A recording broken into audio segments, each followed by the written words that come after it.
invasion occurred in 1066. As a result, England's landscape is scattered with castles. William I, or William the Conqueror, defeated King Harold at the Battle of Hastings.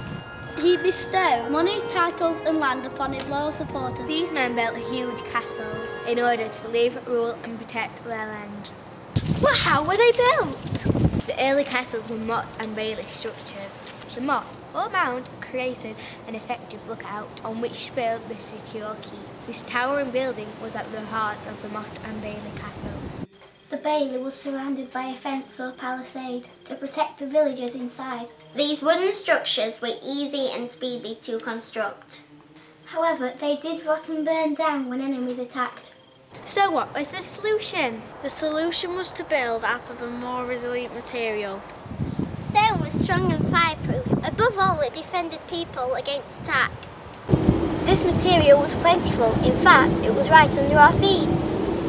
The castle walls were very thick and strong enough to deter attackers.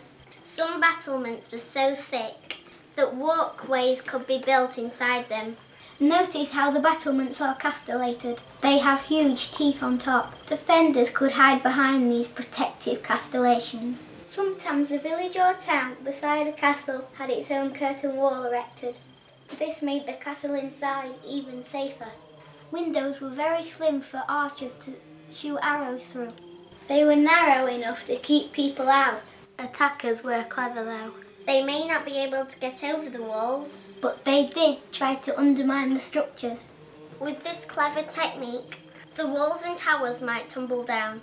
The towers on older castles were square, but new ones became round or hexagonal. These shapes are more difficult to break down. Another way of defending a castle was to dig a ditch. This went round the perimeter of the castle so you could fill it with water. The moat, as it was called, sometimes contained wooden stakes. These were submerged underwater to impale the enemy. But are these strong castles still standing today? Some castles can still be seen scattered across Britain. They are popular tourist attractions. Sadly, many are now in ruins. Many castles in England were torn down during the Civil War in the 17th century. Sometimes it's just time itself, which takes its toll on these ancient structures. Here in Laughton, all that is left of a Norman Motte and Bailey castle is a puzzling green hill. If we don't cherish places like Conisbrough Castle, it'll end up like this. Being Humps in a field!